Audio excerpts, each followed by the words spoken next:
everybody, welcome to Chow Time. This is Spike Spencer. Welcome to my kitchen. And today we are doing an Irish specialty. Why? Because I'm part Irish. My favorite parts, mostly my liver. Just saying. Today we're gonna do Colcannon. Yay! So whenever St. Paddy's Day comes around, there's a few things that I do. I love an Irish breakfast. Best breakfast on the planet as far as I am concerned. It's insane. But then everybody knows like Irish stew, corned beef and cabbage, but Colcannon you don't think about that much, and it's super, super simple to make. So I want to do that for you quickly today. I got a pan over here that's quite hot. I may have to turn it down. It may be noisy. What I'm going to do is we're going to take cabbage. First off, I've quartered it, and I'm going to take the bottom little corner out. We don't want that. I'm going to chop it up, not that leaf. Give that to the chickens. It doesn't have to be chopped up too thin, like super thin, like I'm doing sauerkraut. Yeah, good size, decent there. So we're gonna have onions, cabbage, potatoes, and lots of butter. That's about it. Then I will put the onions in here first. Now normally I just chop up a raw onion, but I made some melted onions a while ago. What is that? That's a lot of onions and a lot of butter. Oh.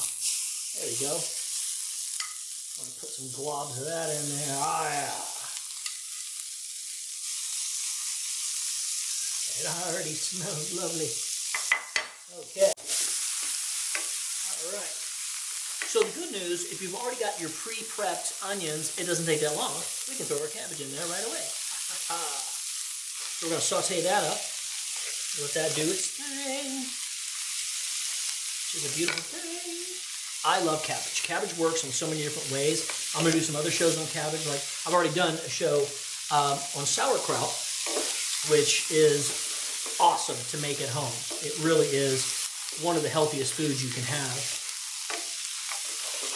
So we're just going to let that cook down. And I'm going to bring the potatoes over here. Let's talk about potatoes for a minute. So what I did, I just used a nice russet potato. I believe it was a russet, and I peeled it. Now, sometimes I wouldn't peel it. Most of the times, I don't peel my potatoes because there's a lot of vitamins, nutrients, and flavor in the actual skin.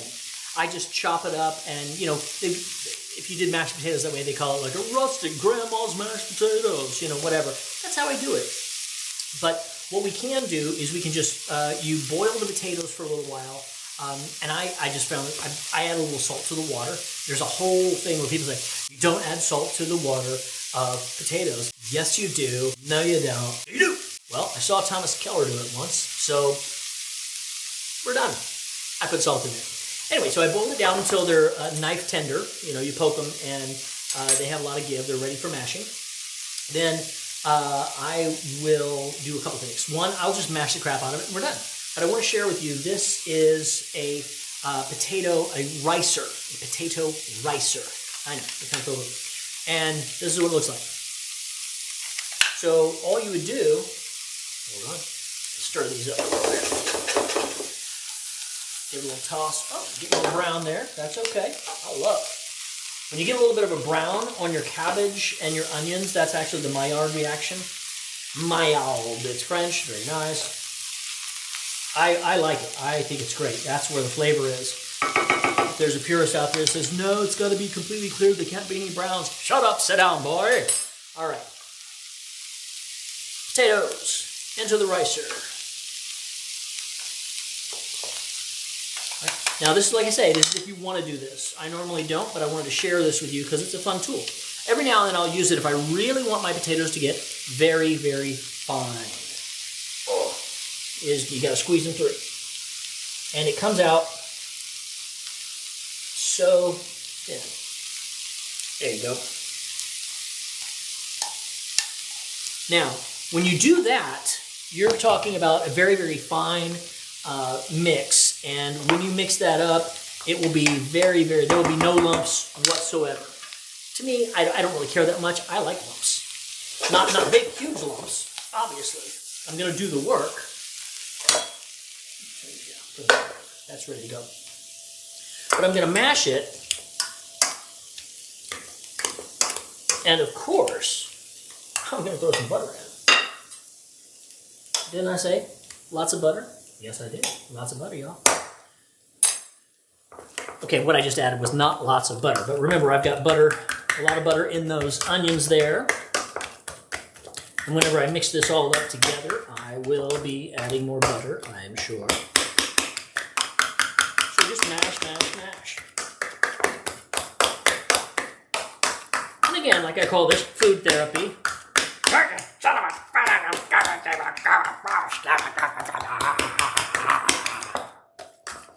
And you let it all go.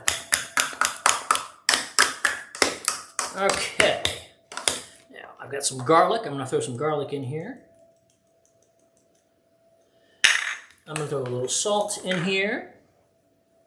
And here's a great tip. White pepper. Now this is pre-ground. It's you can get it in not pre-ground and grind it yourself. This is fine for something like this. I'm going to put a little bit of white pepper in here. One thing I've learned in my travels is that in the UK you're going to find a lot of white pepper in pubs anywhere. I mean, we have salt and pepper. It's usually the black pepper. It's more floral. Here in the white pepper, it's got more of an umami flavor to it. And when I discovered it back when I first started cooking, actually, I was like, this pepper adds something to this. It's just awesome. And ever since I've used it, and I love it. Okay, we have potatoes done. We have our cabbage and onions. They are nice and cooked in. I don't want to cook them down too much. Some people might, my grandma cooked it down until you could just mush it. I love grandma. I like texture. Turn that off. So now we have all of it put together here. We've got cabbage, we've got potatoes, we've got onions. Mix it all up, add some more butter. That's what we would officially call a gob of butter. And if you really wanted to go further with it, you could add some cream. There's a lot of flavors. This is your basic, right? You can go all kinds of crazy with this. You could add some green onions into this. You could add some dill if you wanted to. Any herbs that you feel like would be good, add them. Shoot, I don't care. It's your Colcannon, it's your family recipe. But now here's one thing that I will definitely add. Bacon, y'all. I love bacon. Everybody loves bacon. Who doesn't love bacon? Vegetarians. I'm going to throw some bacon in and mix it all in so there's some in there. Get a little bit of bacon in every bite. There we go. And then we have Colcannon. So that's done. Ready to go, right? And then I'm going to sprinkle a little bacon on top. I'll hit it with a little bit of olive oil just to give it a sheen. Ladies and gentlemen, that is Colcannon. Look at that. Beautiful. Now, one other thing I'll tell you about Colcannon. So people have said, what's the difference between Colcannon and Bubbles and Squeak? Bubbles and Squeak is pretty much this, only you take it and make it into a patty.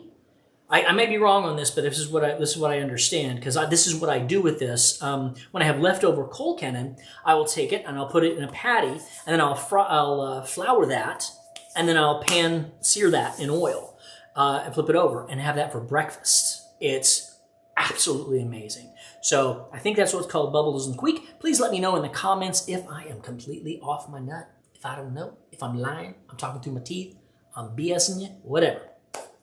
I don't think I am. I think I'm pretty good on this. But that is actually what I do with Colcannon the next day. That's it. That's good bacon.